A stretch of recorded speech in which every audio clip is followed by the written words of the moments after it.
L'idée de la politique agricole commune, lorsqu'on l'a lancée au sortir de la Seconde Guerre mondiale, c'était de créer une Europe agricole forte pour finalement éviter de retomber dans les conflits qui nous avaient menés sur deux guerres mondiales. Donc d'un côté, on a voulu lancer l'Europe de l'atome, et de l'autre côté, on a monté l'Europe agricole, qui justement était l'idée de moderniser peut-être le secteur qui était le plus en arrière dans la société. Donc la PAC va se monter à partir des principes du traité de Rome en 1947 et elle est fondée sur 3 principes. Le premier principe, c'est la solidarité financière.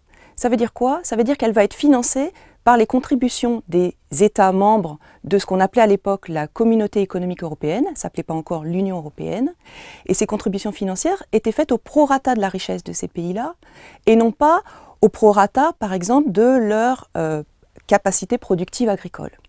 La deuxième, ça a été le fait qu'il y ait un marché unique, c'est-à-dire que les produits agricoles de ces États membres pouvaient circuler librement entre ces États membres, sans entrave, sans barrière. Le troisième principe, c'est celui de la préférence communautaire. C'est l'idée qu'on va organiser les marchés agricoles au sein de l'Europe de façon à ce que le consommateur européen soit toujours induit à préférer les produits agricoles produits en Europe plutôt que les produits agricoles importés. Toute l'idée de cette Europe agricole, c'est de moderniser le secteur agricole, qui à l'époque est un secteur où on a à peu près 30% des actifs européens, donc c'est beaucoup.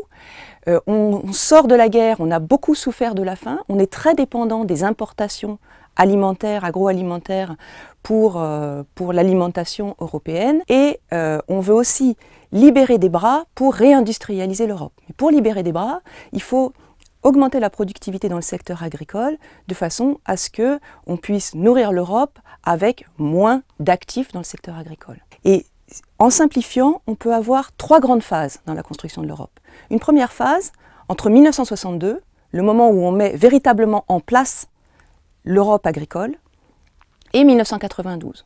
Donc pendant 30 ans, le choix qui va être fait, c'est de déconnecter les marchés européens agricoles du marché mondial. On va mettre les agriculteurs européens à l'abri des vicissitudes du marché mondial. En gros, c'est ça.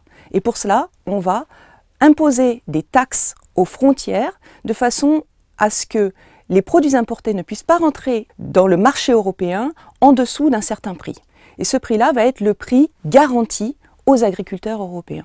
Si jamais, à l'intérieur de l'Europe, ce prix baisse un petit peu, l'Europe va intervenir pour racheter les produits agricoles à un prix minimum garanti. Les agriculteurs n'avaient pas l'habitude de ça. Ils étaient soumis aux aléas du marché. D'un seul coup, quand ils sèment un hectare de blé, ils savent combien ils toucheront 9 mois plus tard lorsqu'ils vendront ce blé.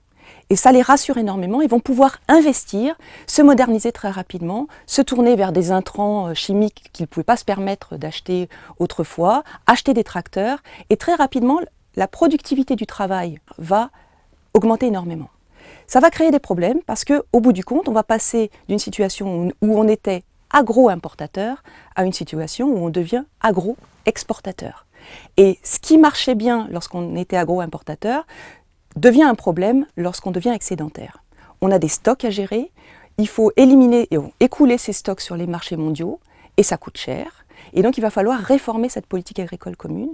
On va commencer à le faire en 1992. On va le faire aussi parce qu'on est très poussé par l'Organisation mondiale du commerce. À l'époque, elle s'appelle encore le GATT. On va accepter de se reconnecter au marché mondial. Donc on va supprimer ces barrières aux frontières qu'on avait mises en place en 1962, progressivement. Et donc les prix intérieurs européens vont se rapprocher progressivement des prix mondiaux qui étaient évidemment bien inférieurs aux prix garantis européens.